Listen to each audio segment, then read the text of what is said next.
దట్టమాన విశాలమైన అడవి మధ్యలో ప్రాచీన వృక్షాలు నిద్రపోతున్న రాక్షసుల వలె తమ్ కొమ్మలను ఆకాశం వైపు చాచుకుని ఉన్న చోట్ గోమతి అనే సాధువైన ఆహు నివసించేది. దాని శరీరం తాజా క్రీం రంగులో మృదువైన గోధుమ రంగు మచ్చలతో పాల ఆకాశంలో తేలియాడే మేతాల వలె ఉండేది. గోమతి తన దైగల్ హృదయానికి మరియు ప్రశాంత స్వభావానికి అడవి అంతా ప్రసిద్ధి చెందింది. ఒక సూర్యరశ్మిగల మధ్యాహ్నం అది ప్రశాంతంగా మెరిసేవాగు దగ్గర మేస్తున్నప్పుడు వియర్ అనే అద్భుతమైన పులి సమీపించింది. వియర్ శక్తివంతమైంది మరియు గంభీరమైనది. అర్ధరాత్రి నీడల్ వలె ముదురు చార్లతో మరియు మెరుగుపెట్టిన అంబలే మెరిసే కర్రతో ఉండేది. అది నిశ్శబ్ద విశ్వాసంతో కదిలేది. అది చిన్న జీవులను పారిపోయేలా చేసేది. కానీ గోమతి కేవలం తల ఎత్తి వెచ్చని స్వాగతించే చూపును అందించింది. భయపడటానికి అలవాటు పడిన వియర్ ఆవు యొక్క ప్రశాంతతకు ఆశ్చర్యపోయింది. అది కేవలం వాగులో నీరు త్రాగడానికి మాత్రమే ఉద్దేశించింది. కాని దాని ప్రశాంతమైన ఉనికి దానికి ఆస్తిని కలిగించింది. నీకు నాంటే భయం లేదా చిన్న ఆవు? దాని గొంతు తక్కువ గర్జన్. అది సాధారణంగా విన్నవారందరి వెన్నెముకలో వణుకు పుట్టించేది. ఎందుకు భయపడాలి వీరా? సూర్యుడు మన ఇద్దరికి ప్రకాశిస్తాడు మరియు వాగు అందరికీ నీటిని అందిస్తుంది. నీ బలం అడవిలో ఒక కాగిని కూడా అంతే అర్థం చేసుకున్న చోరు కారం లేదు. ఇది వీర్ వహించిన సమాధానం కాదు. అది ఎల్లప్పుడూ ప్రపంచాన్ని వేట్కాడు మరియు బలం మరియు బలహీనత పరంగా చూసేది. ఆహు మాటలు వేడి రోజున సున్నితమైన గాలి వలె రిఫ్రెషింగ్ మరియు కొత్తవి. అది గౌరవనీయమైన దూరంలో కూర్చుంది. దాని శక్తివంతమైన కండరాలు ఆ రోజు మొదటిసారిగా విశ్రాంతి తీసుకున్నాయి. నీవు గొప్ప జపానంతో మాట్లాడుతున్నావు గోమతి. నేను నా జీవితమంతా ఈ అడవుల్లో తిరిగాను మరియు నీలా మాట్లాడే వారిని నేను ఎప్పుడూ వినలేదు. చాలా జీవులు నా నీడను చూసినప్పుడు పారిపోతాయి. వారు సూర్యుడి గురించి మాట్లాడటానికి వేచి ఉండురు. గోమతి నవ్వింది. నిజంగా సున్నితమైన మహిదయాన్ని కదిలించే భావం. పారిపోవడం సులభం వీరా. అర్థం చేసుకోవడానికి కొంచెం ఎక్కువ సమయం పడుతుంది. మనమందరం కలిసి జీవించడానికి అడవి సరిపోతుంది. నీ చారలు శక్తి యొక్క కన్ను చెబుతాయి మరియు నా మండువైన కళ్ళు శాంతి యొక్క కన్ను చెబుతాయి. రెండు కళ్ళు అందమన్నవి కాదా? అలా గుసగుసలాడే అడవి యొక్క మెరిసే సూర్యరశ్మిలో ఒక వింత మరియు అద్భుతమైన స్నేహం వికసించడం ప్రారంభమైంది. బలమోన పులి మరియు జ్ఞానవంతుడైన ఆవు సాధారణ మైదానాన్ని కనుగొన్నాయి. వారి స్పష్టమైన తేడాలు ఉన్నప్పటికీ వారు ఇద్దరూ తమరి ఇంటిపై లోతైన ప్రేమను మరియు ఒకరి జీవితాల గురించి ఒకరికి ఆసక్తిని పంచుకున్నారని కనుగొన్నారు. వాహు దగ్గర వారి సమావేశాలు రోజువారీ ఆచారంగా మారాయి. వీర్ శక్తివంతమైన పులి గోమతితో తన సంభాషణల కోసం ఎదురు చూడటం ప్రారంభించింది. అది తన ప్రపంచం గురించి, తన ప్రపంచం నుండి చాలా భిన్నమైన ప్రపంచం గురించి ఆమెను అంతులేని ప్రశ్నలు అడిగేది.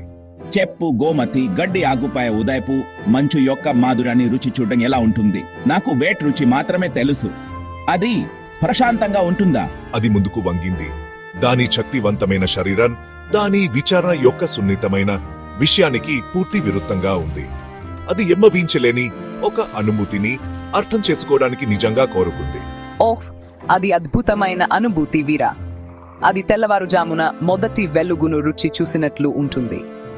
మంచు చల్లగా మరియు స్వచ్ఛంగా ఉంటుంది మరియు పర్తి గడ్డి ఆకుకు దాని స్వంత ప్రత్యేక రుచి ఉంటుంది. కొన్ని తీపిగా ఉంటాయి, కొన్ని కొంచెం చేదుగా ఉంటాయి, కానీ అన్ని భూమి నుండి వచ్చిన బహుమతి. శాంతి అంటే ప్రమాదం లేకపోవడం మాత్రమే కాదు నా మిత్రమా. అది అడవి మనకు ప్రతిరోజు ఇచ్చే చిన్న నిశ్శబ్ద క్షణాలలో ఆనందాన్ని కనుగొనడం. అది సూర్యుని వెచ్చదనం మరియు ఆకుల స్వనితమైన సబ్డిలో ఉంటుంది. వీర వినేది పూర్తిగా ఆకర్షితుడోంది. ఆమె మాటలు దాని మనస్సులో రోజువారీ వేట్ కంటే చాలా స్పష్టమైన చిత్రాలను గీశాయి. అది తన వంతుగా తన జీవిత కళ్ళను పంచుకునేది.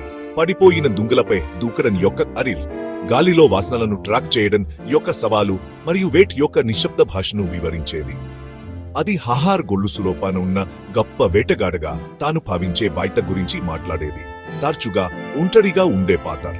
వారు నా బలాన్ని చూస్తారు గోమతి, కాని వారు దాని భారాన్ని చూడు. బలంగా ఉండటం అంటే మీరు ఎల్లప్పుడూ అప్రమత్తంగా ఉండాలి, సిల్లప్పుడు సిద్ధంగా ఉండాలి. అది చాలా అలసిపోతుంది. ఈ సంభాషణల ద్వారా వారు ఒకరి కళ్ళ ద్వారా ప్రపంచాన్ని చూడటం నేర్చుకున్నారు. గోమతి వీర్ యొక్క బలం ముప్పు కాదని, కాని దాని స్వభావంలో ఒక భాగం అని, అడవి యొక్క గొప్ప సమతుల్యతలో అది పోషించే పాత్ర అని అర్థం చేసుకుంది. వైర్ తనంతుగా గోమతి యొక్క సున్నితత్వం బలహీనత కాదని, కానీ బలం యొక్క లోతన రూపమని అభిందించడం ప్రారంభించింది. సంతృప్తిని కనుగొనడానికి మరియు తరచుగా కపనంగా ఉండే ప్రపంచంలో దయను అందించడానికి బలం. వారి స్నేహం ప్రతి పంచుకున్న కథతో లోతుగా పెరిగింది. జంతు రాజ్యంలో అద్భుతమైన పరస్పర గౌరవం మరియు అవగాహన యొక్క వస్త్రాన్ని అల్లింది. ఒక వారం ఒక చిన్న సమస్య వారి అడవి యొక్క ప్రశాంతమైన మూలలో అల్జడి సృష్టించింది. అరుదైన అస్వంతమైన సన్ బెర్రీల పొద. ఇది చాలా చిన్న జంతువులకు ఇష్టమైన విందు రాత్రిపూట అదృశ్యం కావడం ప్రారంభించింది. ఈ బెర్రీలు ప్రత్యేకమైనవి, సంవత్సరానికి ఒక్కసారి మాత్రమే పండేవి, మరియు వాటి ఆకస్మిక అదృశ్య మూడుతలు పక్షులు మరియు కోతులలో ఆందోళన కలిగించింది. చిన్న జీవులు ఆందోళనగా కిచకిచలాడుతూ ఒకరినొకరు నిందించుకుంటూ మరియు అనుమానాస్పదంగా చూస్తూ ఉన్నాయి. అడవి యొక్క సామర్థ్యం దెబ్బతింది. దాని స్పహనంలో అపనమ్మకం మరియు ఆందోళన వాతావరణం ఏర్పడింది. గోమతి తన సున్నితమైన హృదయంతో మార్పును వెంటనే గ్రహించి దాని గురించి తీవ్రంగా కల చెందింది. ఆమె తన తదుపరి సమావేశంలో వీర్ వద్దకు సమస్యను తీసుకొచ్చింది. వీరా, నా మిత్రమా, సన్ బెర్రీలు అదృశ్యమవుతున్నాయి మరియు పొరుగువారు గొడవపడటం ప్రారంభించారు. ఉడుతలు కోతులను నిందిస్తున్నాయి మరియు పక్షులు తమ వైపు పాటపాడటం లేదు. ఈ విచారం మన ఇంటిపై పడే నీరు వలె ఉంది.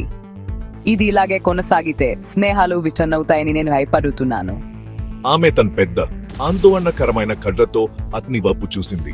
అతని పదునైన ఇంద్రియాలు మరియు బలం తన సొంత పరిశోధన సామర్థ్యాలకు మించిన ఈ గందరగోళ రహస్యాన్ని పరిష్కరించడంలో సహాయపడతాయని ఆమెకు తెలుసు. వీర్ చెవులు కదిలాయి మరియు దాని ముఖం తీవ్రంగా మారింది. అది స్వయంగా బెర్రీలు తినకపోయినా సామర్థ్యం యొక్క ప్రాముఖ్యతను అది అర్థం చేసుకుంది. కలహాలతో నిండిన అడవి అందరికీ అస్థిరమైన అడవి. ఇది మంచిది కాదు. భయం మరియు నిందలు కలుపు మొక్కల వంటివి. అవి త్వరగా పెరుగుతాయి మరియు అన్ని మంచి విషయాలు అంచివేస్తాయి. ఇది జరగడానికి మనం అనుమతించలేము. నీకు తెలిసిన ప్రతిదీ నాకు చెప్పు గోమతి. ఈ బెర్రీల పొద్దెక్కడుంది? మనం కలిసి దీనిని పరిశోధిద్దాం.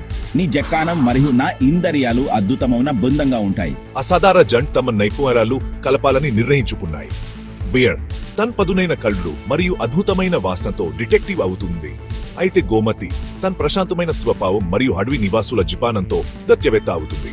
ఆ సాయంత్రం వారు తమ వ్యూహాన్ని ప్లాన్ చేసుకున్నారు. వీర్ చీకటి పడిన తర్వాత నిశ్శబ్దంగా ఆ ప్రాంతంలో గస్తీ తిరుగుతుంది. తన రహస్యంగా గమనించడానికి దాన్ని ఉపయోగించుకుంటుంది. గోమతి ఏలోగా కళ్ళ చెందిన జంతువులతో మాట్లాడుతుంది. వారి భయాలను చాతపరుస్తుంది మరియు ఒక పరికారం కనుగొనబడుతుందని వారికి హామీ ఇస్తుంది. వారి సహకారం వారి స్నేహానికి నిదర్శన. ఒక సాధారణ లక్ష్యం వైపు పనిచేసే శక్తి మరియు శాంతి కలయిక. చీకటి పడగానే వీర్సన్ బెర్రీల పొద దగ్గర పొదలో నీడలా కదిలింది. అది గంట తరబడి కదలకుండా ఉంది. దాని సహనం చెక్కు చెదరలేదు. అర్ధరాత్రి తర్వాత అది కదలికను చూసింది. అది అల్లరి కోతి లేదా దురాశగల ఉడుతకు కాదు. అది సిగ్గుపడే రాత్రి పూట్ తిరిగే ముళ్ళ పందుల కుటుంబం. అవి పొదల్లోకి పరుగెడుతుండగా వాటి ముందు మెల్లగా కదిలాయి. అవి దురుద్దేశంతో లేవు. అవి కేవలం పిరికి కుటుంబం. అవి రాత్రిపూట మాత్రమే బయటకు వస్తాయి మరియు రుచికరమైన బెర్రీలను కనుగొన్నాయి. అవి తమ పిల్ల కోసం సరిపడా మాత్రమే తీసుకుంటున్నాయి. పక్టి పూటెడ్ వాటి అర్ధరాత్రి చిరుతిండి కలిగించిన గందరగోళం గురించి పూర్తిగా తెలియదు. మరుసటి రోజు ఉదయం వీర తన పరిశోధనలను గోమతికి నివేదించింది. అవి ముళ్ళ పందులు. అవి సిగ్గుపడే కుటుంబం మరియు ఎటువంటి హాని చేయవు. వాటి ఆహారం పక్టి పూట్ తిరిగే వారిలో ఇంత గందరగోళాన్ని సృష్టిస్తుందని వాటికి తెలియదు. గోమతి ఆలోచనాత్మక వింది. ఆమె మనస్సు అప్పటికే ఒక శాంతియుత పరిష్కారంపై పనిచేస్తోంది. ఆహా, అవును, ఇది ఒక సాధారణ అపార్థం. మనం వాటిని భయపెట్టకూడదు. మన నిందల గోరును కాకుండా కమ్యూనికేషన్ వంతెను నిర్మించాలి. మన ముళ్ళ స్నేహితులతో సహా అందరినీ సంతోషపెట్టే ఆలోచన నాకు ఉంది. ఆ మధ్యాహ్నం గోమతి వీర్ తన పక్కన వారి కాక్యతకు చిహ్నంగా నిలబడి ఉండగా అన్ని జంతువులను సేకరించింది. ముళ్ళ పందుల కుటుంబం బెర్రీలను తింటున్నాయని ఆమె ప్రశాంతంగా వివరించింది. అవి పక్టిపూర బయటకు రావడానికి చాలా సిగ్గుపడతాయి. ఆమె ఒక సాధారణ ప్రణాళికను ప్రతిపాదించింది. పక్టిపూట్ జంతువులు ప్రతిరోజు పండిన బెర్రీలలో సగం సేకరించి మిగిలిన సగమున పందుల కోసం పొదలలో వదిలివేస్తాయి. ఈ విధంగా అందరికీ ఒక భాగం లభిస్తుంది మరియు వాదనలకు అవసరం ఉండదు. జంతువులు ఆమె మాటల్లోని జీవనాన్ని చూసి వీరునికితో ధైర్యం పొంది వెంటనే అంగీకరించాయి. ప్రణాళిక అద్భుతంగా పనిచేసింది. అడవిలో సామరస్యం పునరుద్ధరించబడింది.